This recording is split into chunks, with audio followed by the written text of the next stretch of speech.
Sejam todos muito bem-vindos a mais um webinar promovido pela Soft Expert. O evento de hoje traz a apresentação Gestão de Mudanças Organizacionais, o Fator Humano na Liderança de Projetos, que será apresentado por João Vicente, é o CEO da Human Change Management Institute, HUCMI. Há mais de 25 anos atuando como consultor executivo de empresas, ele possui pós-graduação MBA em Marketing, Gestão e Liderança no MIT, e nos últimos anos ele publicou vários artigos sobre criatividade e inovação, e é o autor do livro Um Guia para Abordar Fatores Humanos e Gerenciamento de Projetos, publicado em inglês, espanhol e português. Desejo a todos um ótimo webinar. É um enorme prazer para mim estar aqui com vocês e falar sobre esse tema tão encantador e tão relevante nesse momento para todos os gerentes de projetos, profissionais de processos e profissionais de TI, enfim, para aqueles que estão mirando em algo mais do que simplesmente entregar um projeto, mas sim entregar os objetivos estratégicos que motivaram essa empreitada. Eu vou compartilhar minha tela aqui, vou desaparecer para a gente poder começar. Beleza, muito bem, pessoal. Então, como o Rodrigo disse, eu sou o CEO do Human Change Management Institute e vou começar com uma reflexão sobre o momento que nós estamos vivendo. Nós estamos vivendo um momento de mudanças exponenciais. O mundo nunca mudou tanto num período tão curto. Eu poderia dizer que nós mudamos mais nos últimos 10 anos do que nos últimos 10 séculos. E a coisa mais importante é notar que essas mudanças não são só provocadas pelos meios digitais, pela internet, mas também temos mudanças no contexto geopolítico, nas novas gerações que surgem, que estão interagindo no mercado consumidor, e especialmente é importante para a gente perceber que vivemos um momento de mudanças comportamentais. Se no passado, diante de uma calamidade, as pessoas pura e simplesmente iam tentar correr, fugir o mais rápido possível daquele lugar, hoje algumas pessoas vão sacar os seus smartphones e vão fazer registros daquele momento que estão vivendo. E esse é um desafio enorme para quem é da área, por exemplo, de saúde e segurança, de bolar novos planos de saúde e segurança em cima desse novo comportamento que vem afetando e moldando tanto o mercado interno, né, os trabalhadores de uma organização, como também o seu mercado consumidor. E, na verdade, o mundo sempre esteve em mudança. O que mudou, na realidade, foi a velocidade com que essas mudanças estão acontecendo. Para pegar como exemplo o rádio, ele precisou de 38 anos para alcançar 50 milhões de usuários. Já o Facebook, em apenas 2 anos, alcançou 50 milhões de usuários. Então, é uma diferença assim, de mudanças realmente exponenciais e o mais importante é lembrar que isso vem marcando, criando gerações e marcando uma enorme transformação nos negócios. E mudar é absolutamente essencial nesse momento, porque se você não muda, você fica obsoleto, e fica obsoleto muito rapidamente. Veja o caso dos jornais, por exemplo. Os jornais, essa aqui é uma pesquisa feita pela Newspaper Association of America, e que nos mostra que em 2013, já com a inflação corrigida, os jornais estavam com um faturamento em publicidade, nos anúncios, menor do que eles tinham na década de 50, o que mostra assim, claramente que, apesar de toda essa digitalização do mundo, as oportunidades que foram apresentadas pelos novos meios de comunicação, os jornais eles não conseguiram acompanhar essa transformação do mundo e ficaram obsoletos, e hoje a maioria dos jornais tem muita dificuldade para se manter. E poderíamos citar exemplo de outras tantas organizações, como a Kodak, como a Nokia, algumas estão tentando se reinventar agora sobre novos paradigmas, como é o caso da própria Nokia, mas aquele modelo de negócios anterior já não funciona mais. E projetos, essas mudanças se dão essencialmente com base em projetos, e nesse momento muito com base em projetos de TI.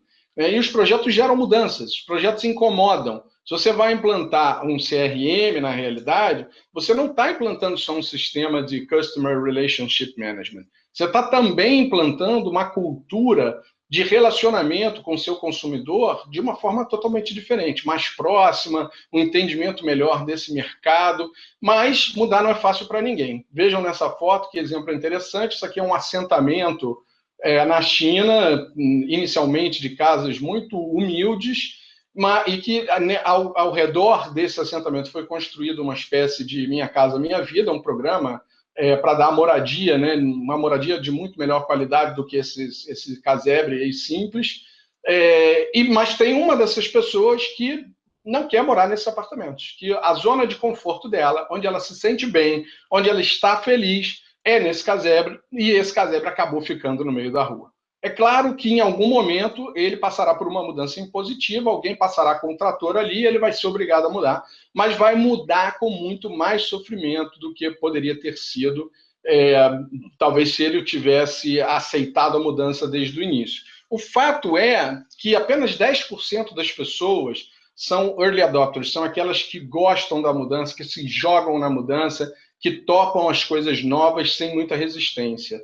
Cerca de 20% das pessoas, com um pouco de apoio, elas embarcam na mudança. 40% precisam de muito apoio para embarcar na mudança.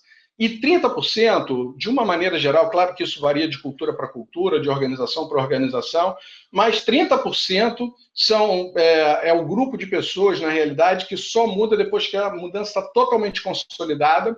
Esses são dados de pesquisas de fontes diversas, eu estou trabalhando com a média, mas eu poderia dizer, acrescentar, que desses 30% ainda tem uma parcela que simplesmente não consegue se adaptar a uma nova realidade na organização.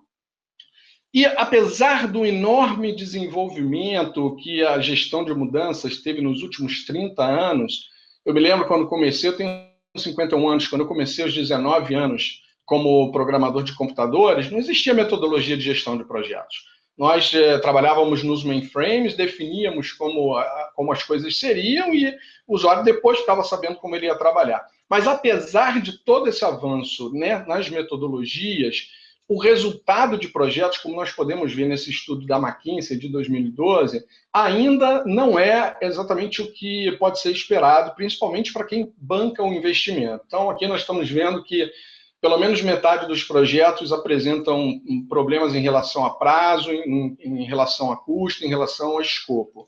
Esse aqui é um outro estudo muito interessante feito pelo Gartner Group, que nos mostra que 70% dos projetos aí de TI eles falham ou em prazo, em custo ou qualidade, e se nós pegarmos os dados do Standish Group ou do Chaos Group, vai ficar por aí mesmo os dados do PMI também vão mostrar que esse é um número médio e que, portanto, é um número muito, muito pobre em termos de resultado. Esse aqui é um estudo feito pelo pmsurvey.org em 2013, e eles estudaram as razões que levam as implantações de PMO ao fracasso. A implantação de um PMO é um projeto de mudança organizacional, um projeto complexo, porque insere um novo elemento na cultura organizacional e, portanto, causa um grande impacto nas pessoas, nem todo mundo se adapta, muitos resistem. E olha só que coisa interessante, 75% dos fracassos em projetos atribuem como uma das razões importantes as resistências e questões culturais que não foram tratadas adequadamente. Portanto, estamos falando do fator humano, estamos falando da falta de gestão de mudanças dentro desse projeto de mudança. Outros 75% também citam a falta de patrocínio da alta administração, patrocínio que nós sabemos em todas as abordagens de gestão de projetos como é importante, mas que dentro da prática de gestão de mudanças é algo absolutamente essencial ter o patrocinador envolvido, e envolvido mesmo, comprometido e como um ator importante no projeto, né? Esse aqui é um estudo interessante, é da linha Pulse of Profession de 2014, ele segue uma tendência clara do PMI de dedicar mais e mais tempo e atenção a esse tema de gestão de mudanças organizacionais, desde que lançou o PMBOK na 5ª edição. E esse estudo ele nos mostra que há 3 itens que são impulsionadores do sucesso de um projeto.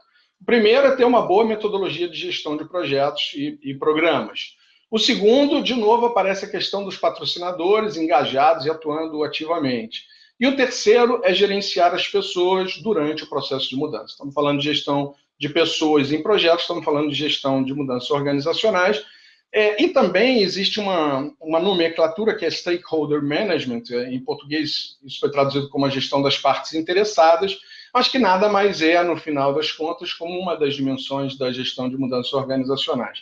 E o resultado disso, na realidade, como nós estamos vendo aqui, né, 3 itens importantes, é a integração entre gestão de projetos e gestão de mudanças. Se no passado a gestão de mudança era quase que um corpo estranho que corria em paralelo ao projeto, ou muitas vezes se fazia gestão de mudança sem ter a mudança estruturada como um projeto, a tendência desse momento é você ter uma integração total entre gestão de mudanças e gestão de projetos. Essas fronteiras elas estão caindo, porque não existem projetos que não gerem impactos nas pessoas e que, portanto, não tenham que ter as mudanças sendo bem geridas, como não deveriam existir mudanças não estruturadas como um projeto. Na verdade, toda mudança demanda uma estruturação de projeto mesmo. E, como resultado desse estudo, nós podemos ver o seguinte: os projetos que adotam esses 3 itens integrados, eles têm muito mais chance de serem completados, terminados no budget, né, dentro do orçamento que foi previsto, quer dizer, esse número sai de 36% para 63%, terminando no prazo de 34% para 64%, e o mais importante, entregando os objetivos estratégicos que motivaram aquele investimento. Nós estamos falando mais do que o dobro na performance, no desempenho desse projeto. Então, é algo extremamente relevante, não só você ter uma metodologia de gestão, mas ter essas 3 variáveis, essa integração de projetos e gestão de projetos e gestão de mudanças trabalhando juntas, né, totalmente num processo harmônico. Nós vivíamos até pouco tempo um paradigma de gestão de projetos, e acho que ainda vivemos em muitas organizações, e muitos gerentes de projetos ainda entendem que a sua missão principal é entregar o projeto dentro do escopo planejado, no prazo planejado e no tempo planejado. Isso, em parte, é verdade, isso, obviamente, que é extremamente relevante, mas mesmo no PMBOK, em outras metodologias, o mais importante de tudo é você entregar os objetivos estratégicos que motivaram aquela empreitada. Se você está implantando um sistema de BI, mais importante que botar um sistema de BI funcionando, para que realmente essa iniciativa traga benefícios para a organização, você precisa entregar uma organização que passa a ser gerida com base em dados, em fatos, em tendências. O processo de decisão deixa de ser intuitivo, ele precisa da ferramenta para gerar, de uma ferramenta de software bem estruturada para gerar essa mudança, mas essa ferramenta só é útil se ela realmente tocar também no comportamento das pessoas. Então, é mais do que entregar só um sistema, é entregar um sistema, mas é entregar também uma cultura, é entregar gente que consiga gerir, que esteja engajada em mudar a sua maneira de gerir a organização, e só assim você vai realmente entregar os objetivos estratégicos que motivaram aquela empreitada. E notem que o foco do C-Level, do CEO, do CIO, do COO, dos diretores, vice-presidentes e dos acionistas em geral, não está em colocar um sistema no ar. O sistema é meio para eles. Esses caras, eles partem de uma visão estratégica, geralmente de longo prazo, e o que eles buscam é a execução dessa estratégia através de ciclos. Então, essa estratégia será derivada num portfólio de projetos e programas. Você terá um ciclo de execução, outro, e este processo contínuo de entrega de ciclos é o que nós chamamos de transformação organizacional, que é a busca constante de mudança dessa organização, particularmente para que ela se mantenha produtiva, lucrativa, competitiva, mas neste momento de mudanças extremas, mercadológicas, no comportamento do consumidor, no surgimento de novos players que sequer podiam ser imaginados há poucos anos atrás. Qual foi a cadeia hoteleira que conseguiu prever que o seu maior competidor e o grande desafio no momento é o software? É o Airbnb, com software, com processos, mas que não tem um hotel sequer, não tem, aliás, um quarto sequer, que tenha vindo de um investimento, de um grande investimento de capital na construção desse ativo fixo. Assim como quem poderia imaginar que o Uber seria a maior rede de táxi de transporte privado no mundo, sem ter um táxi sequer. Então, sobretudo, nós estamos falando nesse momento em longevidade das organizações. Como você se manter ativo nesse mercado. E esse é o foco dos acionistas. Portanto, o que o acionista espera de todos nós aqui, gerentes de projetos ou de processos, profissionais de tecnologia da informação, é que nós entreguemos essas 4 coisas. É claro que para isso tem que entregar o projeto no prazo, custo, escopo, qualidade, integrado, mas tem que entregar também algo que funcione. E isto não funciona se as pessoas não usarem adequadamente. Daí a importância de se gerir o fator humano nos projetos. Nós vivemos um momento de grande transformação na área de gestão de mudanças também, que é conhecido como a terceira geração de gestão de mudanças. No passado, a gestão de mudanças era extremamente influenciada pela psicologia, mas somente pela psicologia, por isso nós tínhamos aí uma certa divergência entre gestão de mudanças e gestão de projetos, e nesse momento nós estamos vendo uma convergência desses métodos e abordagens aplicadas, e isso começou a acontecer em 2010, mais ou menos, né? Sempre difícil marcar uma geração, mas ali em torno de entre 2009 e 2011, com a chegada da ACMP, que é a Association of Change Management Professionals. A ACMP é uma espécie de PMI da gestão de mudanças organizacionais, foi lançada nos Estados Unidos, hoje está em boa parte do mundo. Em 2012, o próprio PMI, ao lançar a 5ª edição do PMBOK, reconhece uma 10ª área de conhecimento, que inicialmente foi chamada de Stakeholder Management. Hoje o PMI já fala muito em Change Management, Organizational Change Management.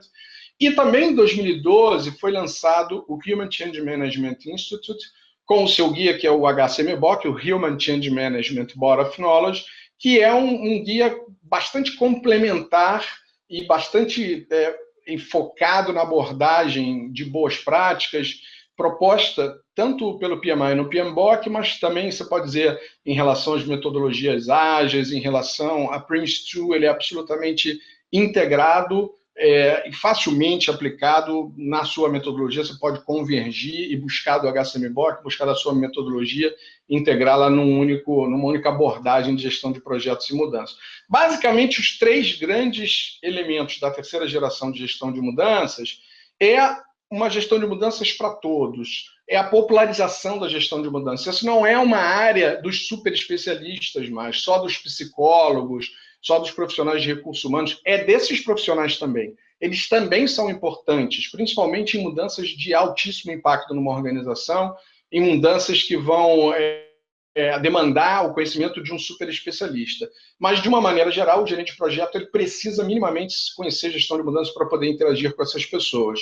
Nós estamos falando de uma abordagem que sai também daquela coisa muito conceitual, e cai numa abordagem mais pragmática, prática, objetiva, orientada por atividades, macroatividades relacionadas com as etapas típicas de um projeto. E saímos daquela fase de dizer só o que fazer para chegar a um nível de detalhe um pouco maior e de apontar também como fazer, quais são as boas práticas, quais são as ferramentas, que metodologias podem ser utilizadas. Então, essa é a grande marca da terceira geração de mudanças organizacionais. Existem, claro, outros players, eu estou pegando aqui 3, e é claro que eu vou falar da organização que eu dirijo, mas quero deixar claro que existem outros também que são atores importantes nesse contexto da terceira geração de mudanças.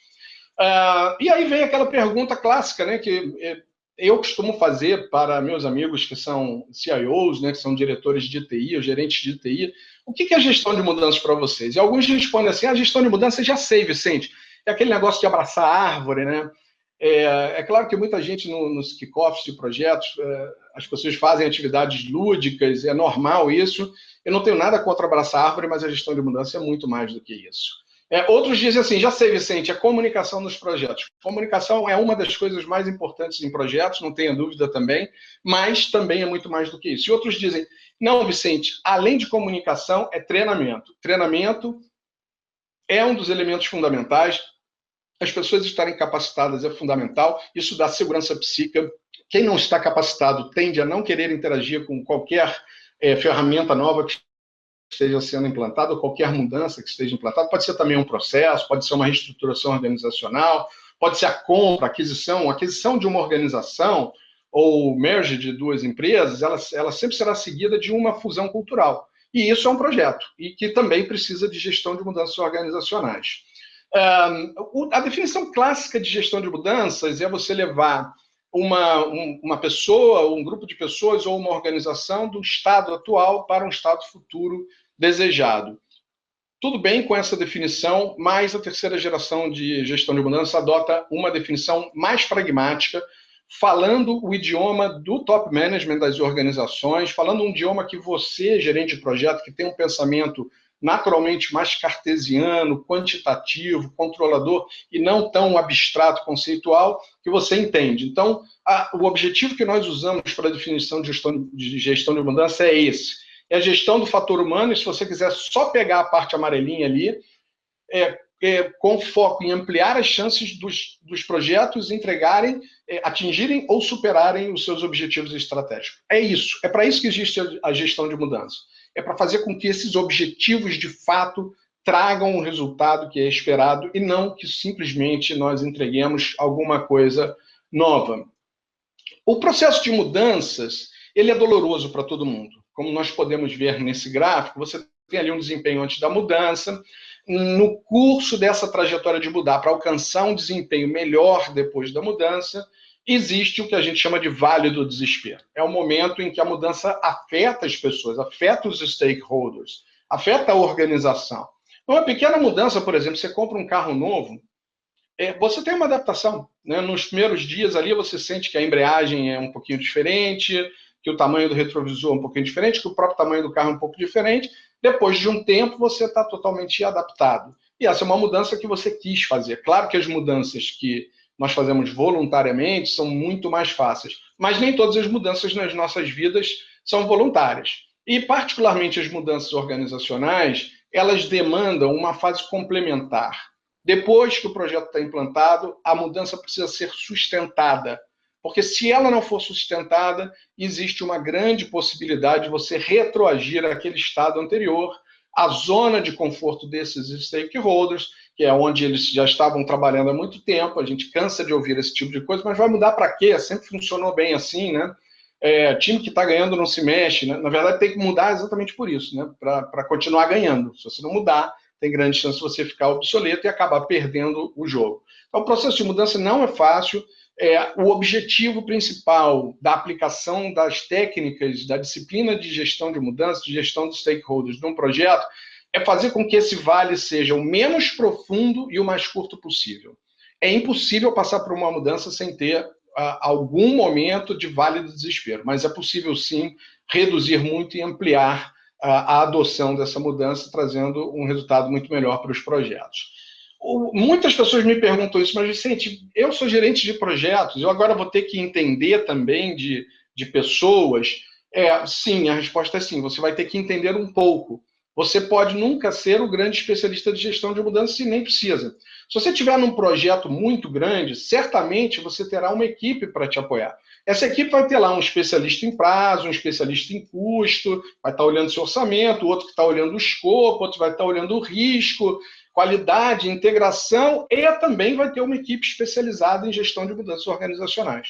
Mas para que você possa interagir com essa equipe, você precisa entender minimamente os princípios da mudança organizacional. Inclusive porque a mudança vai, nesse caso, por exemplo, identificar aqueles riscos que devem ser geridos, riscos que estão ligados à questão humana no projeto, aos boicotes que podem existir, né, ao antagonismo, ao nível de resistência à mudança, e esse risco tem que ser identificado, tem que fazer parte do mapa de riscos do projeto e da gestão de risco do projeto. Então, essas coisas estão super interconectadas e por isso é importante para você. Agora, existem aqueles projetos de menor envergadura, projetos pequenos, em que você sozinho vai fazer tudo. Você sozinho vai fazer gestão de risco, de escopo, de custo, de prazo, de mudança também. Então, você também precisa conhecer. Esse é o tipo do projeto que é de menos complexidade e que você conhecendo minimamente técnicas de gestão de mudanças organizacionais, de comportamento de stakeholders,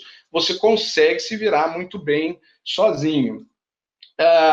Eu vou mostrar um pouco dessa abordagem. Existem várias diferentes abordagens de gestão de mudanças. É claro que eu vou falar da que eu mais conheço, da que eu domino, que foi desenhada muito influenciado pelo meu background de gestor de projetos, gestor de tecnologia da informação, mas com todo um viés também de psicologia que não é muito declarado. A gente foge desse idioma muito abstrato da psicologia, mas a Carla Campos, que escreveu o HCMBOK comigo, é uma psicóloga especializada em comportamento humano, em gestão de pessoas, em gestão de recursos humanos, e trouxe muito valor para isso.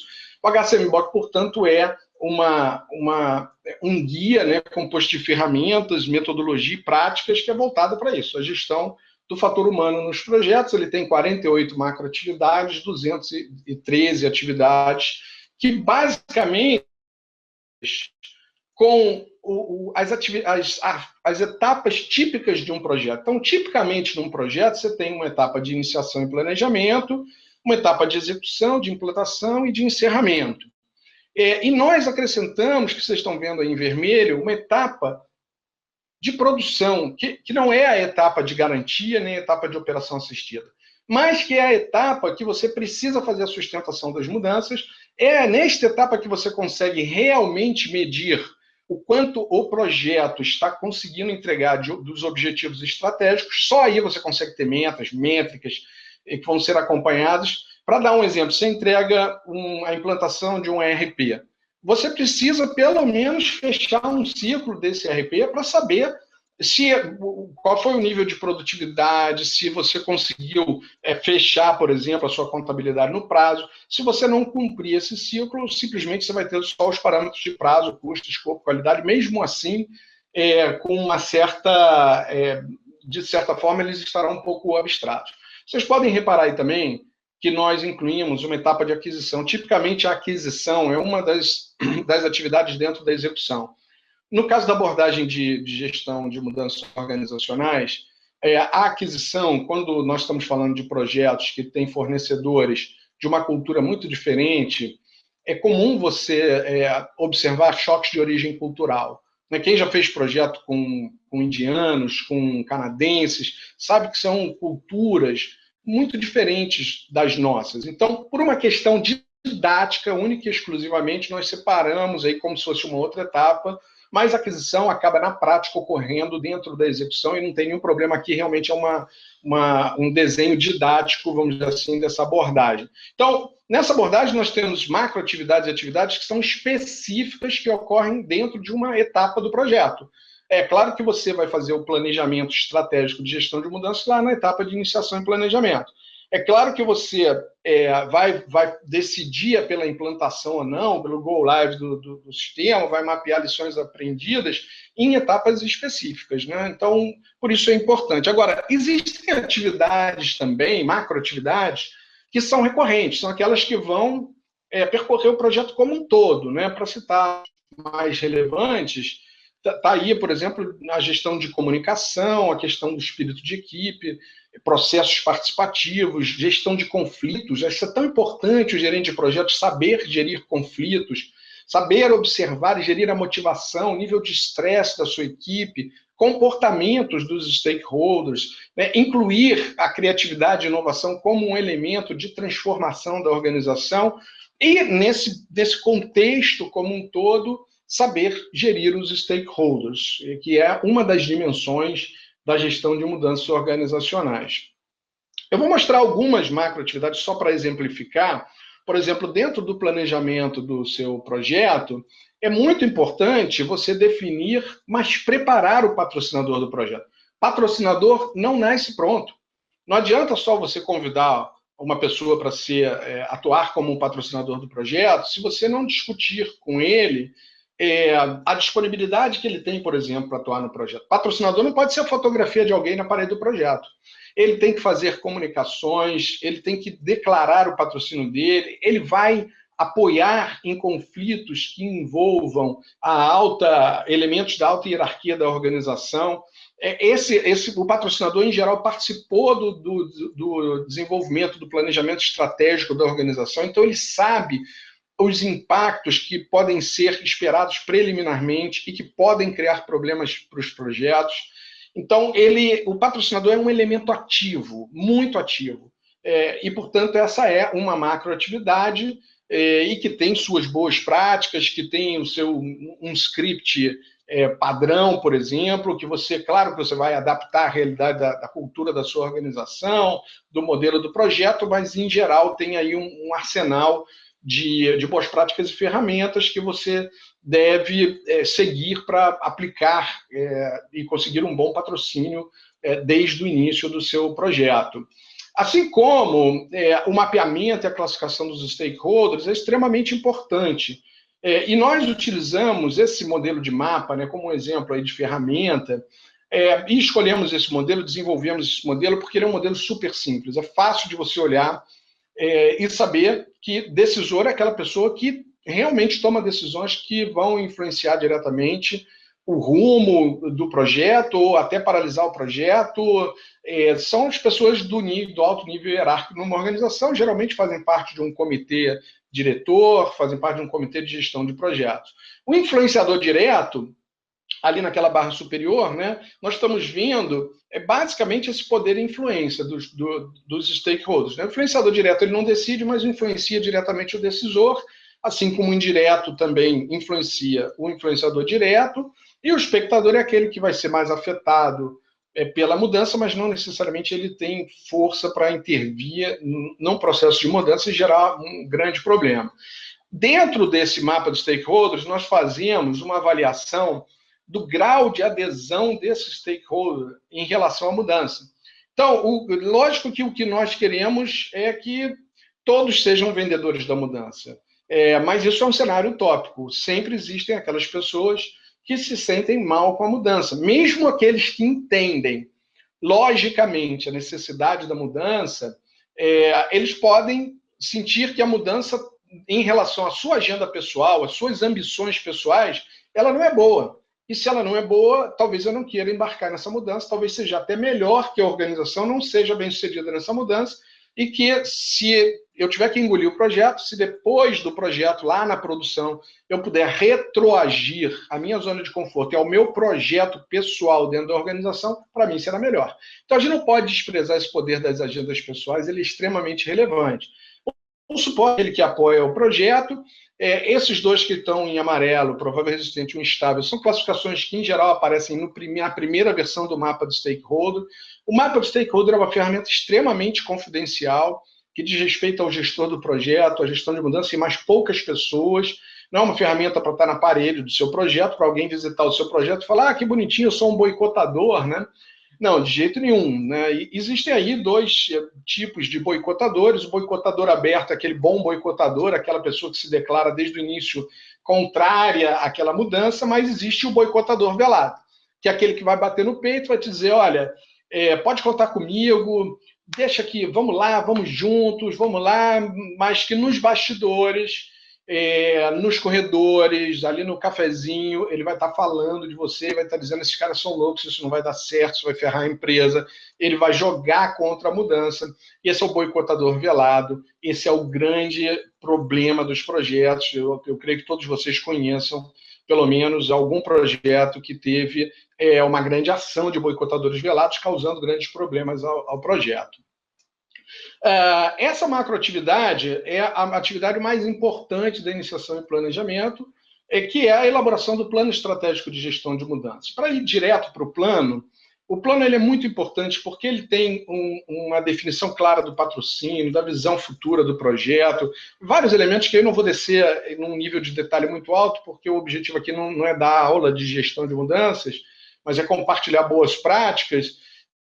E desde a origem você já identificar quais são os elementos da cultura organizacional que podem te ajudar na mudança. Então, por exemplo, eu já fiz projetos em organizações que de cara havia um pessimismo enorme em relação ao projeto da equipe de produção, de operação, dizendo o seguinte: ô Vicente, projeto aqui sempre acaba estourando na mão da produção.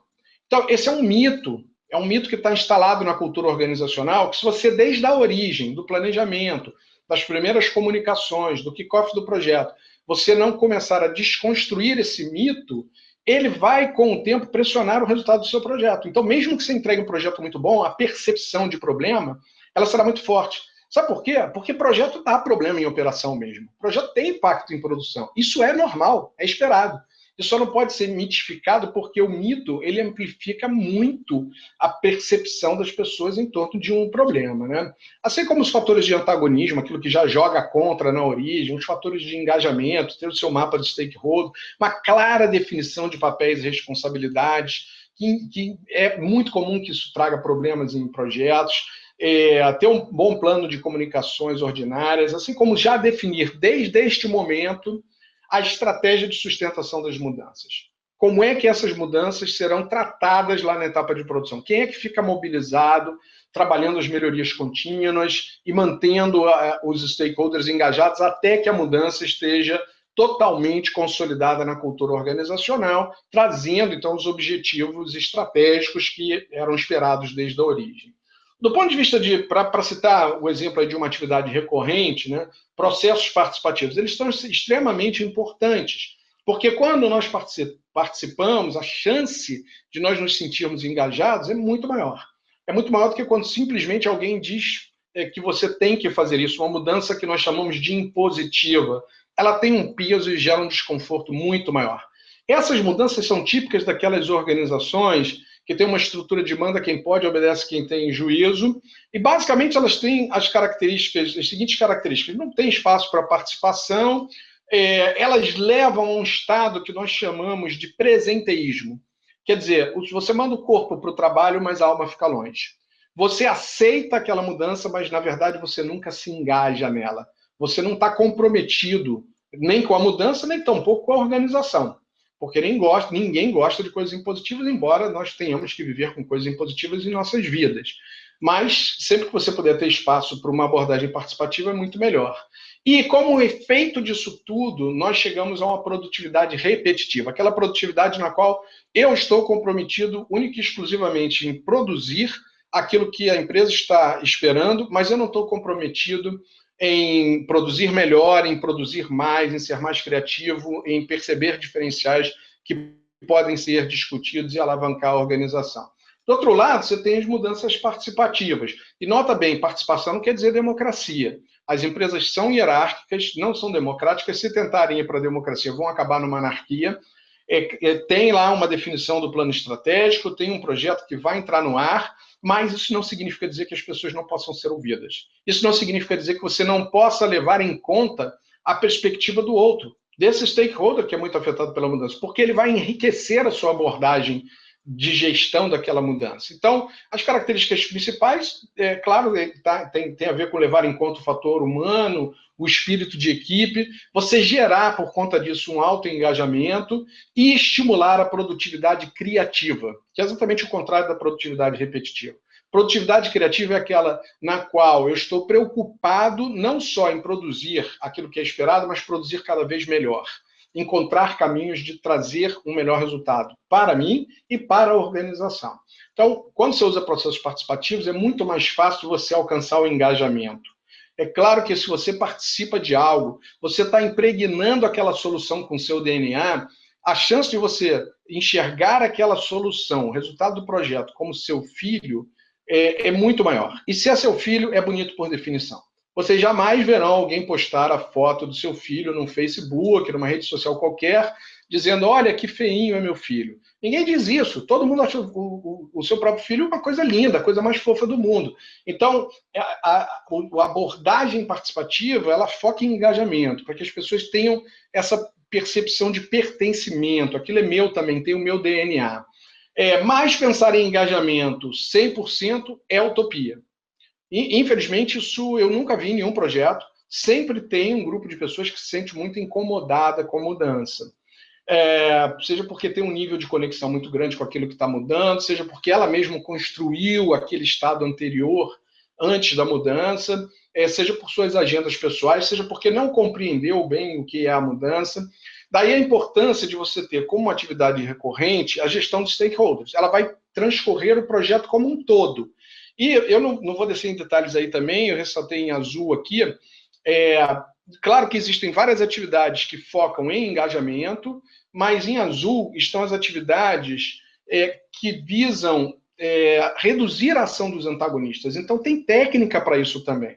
Por exemplo, induzir ao protagonismo. Se você, como gestor de projetos, assume a responsabilidade de comunicar o andamento do treinamento e tem um boicotador oculto que não manda a sua equipe para o treinamento, isso vai acabar ficando no seu colo. Você vai acabar tendo que responder para o comitê diretor por que aquelas pessoas não estão sendo treinadas. Então, como se induz ao protagonismo?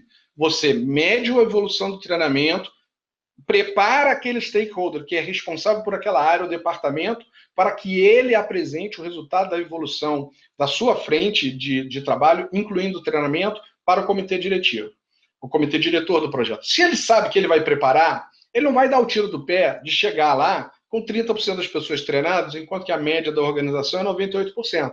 Então, o que você quer, ao induzir ao protagonismo, não é ferrar com esse cara, mas é que ele faça, é que ele te apoie no desenvolvimento de tarefas, atividades que são essenciais para o sucesso do seu projeto. Né? Isso passa também por táticas persuasivas e até por medidas extremas. Claro que casos extremos exigem medidas extremas, e existe sim uma parte dos stakeholders que podem não se adaptar nunca à situação da organização, e no final das contas você vai ter que tomar uma medida extrema, vai ter que fazer alguma coisa para resolver aquilo, que pode passar desde da proposição de um job rotation até a exclusão daquela pessoa da organização, do quadro da organização. Tá? Bem, o Human Change Management Institute ele é reconhecido como um Qualified Education Provider da ACMP. Nós fomos a terceira organização no mundo reconhecida com esse título, a primeira no Hemisfério Sul e uma das poucas até hoje no Hemisfério Sul que é reconhecida assim, o que é motivo de muito orgulho para todos nós, né? Uma organização nova, na verdade, nasceu no Brasil, hoje está presente em 27 países, entregando o programa, né, que a gente chama de HCMBOK Training and Certification Program. E, por sua vez, tem 3 níveis de certificação. A nossa abordagem de certificação é um pouco diferente de outras abordagens, porque o treinamento presencial é obrigatório para aqueles que querem conhecer mais desse tema, que entendem que isso é relevante no seu próprio desempenho como gerente de projetos ou como um profissional de processo de BPM. Muitos de BPM têm feito esse programa. Nós, em apenas 4 anos, treinamos cerca de 3.000 pessoas no mundo inteiro. Aqui no Brasil é onde a gente tem a maior base de profissionais treinados. Várias organizações já adotaram o HCMBOK como seu standard de gestão de mudanças, algumas pedindo até nas suas licitações, né, que existam profissionais certificados na equipe. E, portanto, nós não cobramos a prova de certificação. A prova de certificação é parte do processo de desenvolvimento de competência, né, de retenção de conhecimento. Então, temos esses 3 níveis de certificação. Vocês podem dar uma olhada lá, os que quiserem, no nosso site, hucmi.com, tem a agenda, na verdade, dos treinamentos em várias partes do mundo, mas tem a agenda do Brasil também lá. E eu queria terminar provocando vocês essa reflexão, porque se no passado conhecer um pouco de gestão de stakeholder era uma coisa importante, que poderia ser um diferencial, o que eu percebo hoje nas organizações é que essa não é mais uma competência só desejável, mas uma competência essencial para o profissional de sucesso desse terceiro milênio. O PMI aponta para isso também, ao incluir a gestão de stakeholder no PMBOK, ao lançar os guias complementares, que são super importantes também, que o PMI aprofunda muito a gestão, aí falando em gestão de mudanças organizacionais, demonstrando a relevância desse tema, não só para que vocês entreguem resultados cada vez melhores nos seus projetos, mas também para que vocês sejam reconhecidos como profissionais que estão na vanguarda da gestão de projetos, e gestão de processos e gestão de TI. Muito bem, pessoal, olha, muito obrigado, espero que tenha sido esclarecedora, motivadora, sensibilizadora para todos vocês. Está aqui o meu LinkedIn, quem quiser estar conectado comigo, eu estou sempre divulgando artigos, lá no meu próprio LinkedIn tem vários artigos, mas não só os nossos artigos, artigos de outras pessoas, tem vários, como eu disse, tem vários outros players que são importantes nesse mundo de gestão de mudanças organizacionais, não somos só nós. Eu apresento, né, a nossa abordagem porque eu me sinto mais confortável com ela, mas lá a gente publica artigos de várias fontes que são interessantes. Está aí o meu e-mail também, quem quiser entrar em contato, tirar dúvidas, eu estou à disposição. Em nome da Soft Expert, agradeço a presença de todos que participaram deste evento. Se você ficou com alguma dúvida sobre esse tema, entre em contato através do e-mail do apresentador e também visite nosso site www.softexpert.com.br e tenha acesso a outros webinars, e-books e white papers sobre este assunto. Conheça também as soluções da Soft Expert para a excelência na gestão, aprimoramento de processo de negócio, conformidade regulamentar e governança corporativa.